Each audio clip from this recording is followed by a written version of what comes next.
हम सभी लोग जो हमारे पूर्वजों ने किया, महात्मा गांधी ने किया, हम भी आंदोलन करेंगे। बिहार की धरती आंदोलन की धरती है। वो लगता है अंधी और बहरी दोनों, ना वो दिखाई दे रही है ना वो सुन पा। भारत के चौथे स्तंभ को मेरा कोटि कोटि नमन। और यहाँ पर जो आज संख्या आई है वो कुछ ना कुछ अपने मन में, अपने घर परिवार को छोड़कर यहाँ इकट्ठे जो लोग हुए हैं, कहीं ना कहीं बड़ी निराश है, कहीं ना कहीं वो हताश है। और हम लगभग 15 सालों से, चाहे वो केंद्र सरकार की योजनाएं हो, चाहे राज्य सरकार की योजनाएं हो, उन सभी सरकारी योजनाओं को धरातल पर हम ही लोग ला रहे हैं। लेकिन ये जो कंपनियां हमारे बीच में आ गई हैं, उन सभी के कारण हम लोग असहाय और अपने आप को गुलाम महसूस कर रहे हैं। आज 15 साल के काम करने के बाद आज हम देखते हैं कि कोई भी यदि हमारे घर में काम करता है या कहीं भी काम करता है, किसी भी नौकरी में, तो 2-3 महीने भी काम करता है तो उसका एक वजूद खड़ा हो जाता है। लेकिन यहाँ पर हम देख रहे हैं कि 15 साल काम करने के बाद में हम लोगों को विश्वास नहीं रहता कि रात में हमारी आईडी है तो सुबह रहेगी कि नहीं रहेगी। ये एक इतना बड़ा शोषण हुआ है। हम भारत में स्वतंत्रता का एक वजूद रखते हैं। 1947 में हमारा देश जो आज़ाद हुआ है, इसके बाद भी हम लोग अपने आप को प्रतंत्र महसूस कर रहे हैं। मैं भारत सरकार और पटना की सरकार से निवेदन करना चाहता हूँ कि हमें भी स्वतंत्र किया जाए। हम लोग भी स्वतंत्रता पाने के लिए ये इस धरती पर इकट्ठे हुए हैं। ये मात्र 3 मांगें हम लोग यहाँ लेकर आए हैं। आप जो हमारा चौथा स्तंभ है, मुझे लगता है कि आप ये भारत सरकार तक और पटना की सरकार तक, ये हमारे बिहार की सरकार तक पहुँचाएंगे। जो आगे आने वाली जो भी नवनिर्मित सरकार हो, इसमें सबसे पहले अहम मुद्दा है हम लोगों का, वो है सुरक्षा। आप देख रहे हैं कि हम लोग देख रहे हैं कि यहाँ बिहार में सबसे ज्यादा है, कोई 2 लाख 5 लाख की लूट होती है और अंततः लूट में उसको कोई भी पैसा वापस नहीं होता, ना कंपनी देती है, ना बैंक देती है, ना सरकार के द्वारा। कभी कभी तो ये पुलिस के माध्यम से कह दिया जाता है कि वो पैसा आपने स्वयं उठवा दिया। कोई भी अपना पैसा नहीं उठाता, क्योंकि जो पैसा हम लगा के बैठे हैं वो हमारा खुद का पैसा है। हम लोग जो काम कर रहे हैं हमारा खुद का पैसा है, सभी कुछ है हमारा खुद का, इंस्ट्रूमेंट्स है, सारा कुछ हमारा ही इन्वेस्टमेंट है।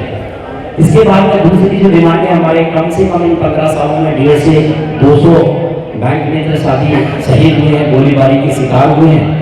हम चाहते हैं इस राज्य सरकार से, क्योंकि सुरक्षा मुहैया कराना राज्य सरकार के अनुच्छेद में आता है संविधान के अनुसार, तो राज्य सरकारें इसमें हमें सुरक्षा मुहैया कराएं। जो भी लूटपाट हो उसे राज्य कोष से दिलाएं या पुलिस के माध्यम से उसकी वसूली करें, जैसे भी हो। दूसरा, अगर इसके बाद में हमारा आज के बाद में कोई भी हमारा बैंक मित्र साथी शहीद होता है तो कम से कम उसके घर परिवार के लिए 50 लाख का बीमा दें। और आज हम जो काम कर रहे हैं वो प्रोत्साहन राशि हम लोगों को भी मिलना चाहिए। आज केंद्र सरकार हो चाहे राज्य सरकार हो, सभी लोगों को प्रोत्साहित कर रही है, तो हम लोगों को भी ये प्रोत्साहन राशि 5 से 10 हज़ार रुपये के रूप में हर माह मिलना चाहिए। और हम सभी ने, हमें ये क्यों मिलना चाहिए, हमें ये क्यों मिलना चाहिए, हमारा क्या वजूद है, तो मैं मात्र बिहार के लिए बता रहा हूँ। पूरे भारत में हम लोगों की संख्या 20 लाख है। आपके बिहार में हमारी संख्या 40 से 50 हज़ार है। मतलब हम लोगों को इग्नोर न किया जाए, क्योंकि हम लोग 4 से 5 लाख वोटर स्वयं हैं। और इसके बाद में हमने भारत में दूसरे नंबर पर बिहार में खाते खोले, जनधन खाते, जिनको आप लोग सभी जानते हैं। इसकी संख्या 6 करोड़ 51 लाख है। और ये सभी खातेदार हमारे यहाँ हर महीने में 1-2 बार हमारे पास आते हैं। मतलब प्रत्येक आपको बिहार का जो वोट बैंक है वो टोटल 7 करोड़ है, और हम लोगों ने 6 करोड़ 51 लाख खाते खोले। मात्र 50 हज़ार खाते हैं जो हमसे दूर है। लेकिन आप ये समझ पा रहे हैं कि 80-90% हम लोगों को बिहार की प्रत्येक वोटर को कनेक्टिविटी में, तो हम लोगों को इग्नोर ना किया जाए। तो मेरा आप सभी से निवेदन है कि आप सभी के माध्यम से ये बात पहुँचे। और हमारे की बातें नहीं मानी जाती है तो नेक्स्ट आप क्या करेंगे? ये भारत स्वतंत्र है, हम सभी लोग जो हमारे पूर्वजों ने किया, महात्मा गांधी ने किया, हम भी आंदोलन करेंगे। बिहार की धरती आंदोलन की धरती है। जब तक ये बुद्धि की धरती पे हम लोगों की बुद्धि की बात मानी जाएगी, ये सरकारें या हमारी हमारी कंपनियां या बैंक हमारी बात मानेंगी तो कोई दिक्कत नहीं है, और यदि नहीं मानेगी तो ये पब्लिक देख रहे हैं, ये एक दिन धरने पर बैठेगी भूख हड़ताल के साथ में, और इसमें आप सभी के योगदान की आवश्यकता होगी। धीरज जी, क्वेश्चन है एक जी, जिस तरीके से आप कह रहे हैं कि कोरोना काल से ही लगभग 720 कंपनियां जो है कहने के शोषण का शिकार हुई है, तो क्या कुछ शोषण है और अभी मांगे क्या है? आप चुनाव से पहले ये कार्यक्रम कर रहे हैं।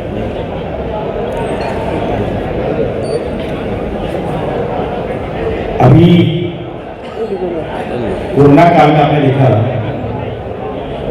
कि इतनी बड़ी महामारी थी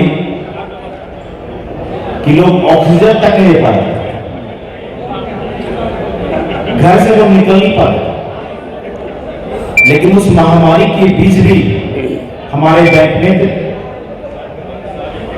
हर घर में जाकर के उनको पैसे दे रहे थे, निकासी कर रहे थे, बिना डरे बिना सहमे अपने जान हथेली पे ले जाते। लेकिन ये आज जो सरकारें हैं वो लगता है अंधी और बहरी दोनों, ना उनको दिखाई दे रही है ना वो सुन पा।